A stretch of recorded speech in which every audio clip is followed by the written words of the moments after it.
शिवलिंग की उत्पत्ति की कथा भारतीय पुराणों और उपनिषदों में सबसे गूढ़ और प्रतीकात्मक मानी जाती है। यह केवल पत्थर या मूर्ति नहीं, बल्कि अनादि, अनंत और असीम ऊर्जा का चिन्ह है, जिसे शिव का सबसे रहस्यमय और शाश्वत रूप कहा जाता है। इस स्तंभित ज्योति अथवा ब्रह्मांडीय स्तंभ की कहानी शिव के निराकार, असीम अस्तित्व का अद्भुत प्रमाण है। प्राचीन युग में ब्रह्मा और विष्णु के बीच सृष्टि में अपनी अपनी श्रेष्ठता को लेकर विवाद होता है। ब्रह्मा स्वयं को सृष्टि का जन्मदाता और विष्णु रक्षक मानते हैं। दोनों में प्रश्न उठता है, इस ब्रह्मांड का सबसे बड़ा देव कौन? तभी उनके बीच एक अद्वितीय, चमकदार अग्नि का खंभा, एक अनंत स्तंभ प्रकट होता है, जो ब्रह्मांड की हर दिशा, ऊपर और नीचे, दोनों ओर अनंत तक फैला हुआ है। वह ज्योतिर्लिंग थी, ज्योति, प्रकाश का लिंग चिन्ह, स्तंभ, जिसकी कोई शुरुआत नहीं, कोई अंत नहीं दिखता। द्वंद्व का समाधान खोजने के लिए ब्रह्मा ने अपने वाहन हंस का रूप लेकर ऊंचाइयों में स्तंभ की शीर्ष की खोज शुरू की, जबकि विष्णु ने वराह, सूअर का रूप धरकर स्तंभ की जड़ खोजने के लिए नीचे पृथ्वी की गहराइयों में प्रवेश लिया। हजारों वर्षों तक लगातार प्रयास करने के बाद भी न ब्रह्मा स्तंभ का सिरा पा सके, न विष्णु उसकी जड़। अंततः दोनों थक हार कर स्तंभ के सामने वापस लौट आए और निर्विकार स्वीकार किया, इस अग्निकंभा का न कोई आदि है, न अंत, न सिरा, न जड़। उस स्तंभ से स्वयं शिव प्रकट हुए, जिन्होंने सृजन, संरक्षण और संहार के परम रहस्य को उजागर किया। यहीं से लिंग चिन्ह भाव का अर्थ स्पष्ट रूप से सामने आता है। शिव स्वयं अनादि, अनंत, निराकार ऊर्जा है, जिनका कोई रूप, कोई लिंग, कोई सीमा नहीं है। यह स्तंभ केवल शिव की शक्ति नहीं, पूरे ब्रह्मांड की चेतना, ऊर्जा और ज्ञान का प्रतीक है।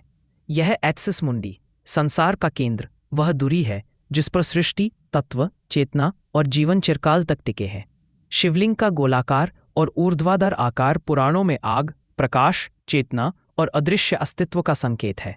लिंग का अर्थ चिन्ह, प्रतीक है, जो प्रत्येक कण, प्रत्येक ग्रह, ज्ञात अज्ञात ब्रह्मांड के केंद्र में रमाता है। शिव पुराण इसे चेतना और ऊर्जा का वह संगम मानता है, जिसमें लिंग स्तंभ शिव का निराकार पुरुष तत्व है और आधार योनि देवी शक्ति का प्रतीक है। दोनों मिलकर सृष्टि, पालन और संहार की चिरंतन प्रक्रिया को सिद्ध करते हैं। इस कथा में एक गहरा दर्शन छिपा है। ज्ञान के खोजी ब्रह्मा ने अहंकार में झूठ का सहारा लिया और घोषणा करी कि उन्होंने स्तंभ का ऊपरी सिरा देख लिया, जबकि विष्णु सत्य के मार्ग पर रहे और स्वीकार किया कि वे स्तंभ का अंतिम छोर नहीं पा सके।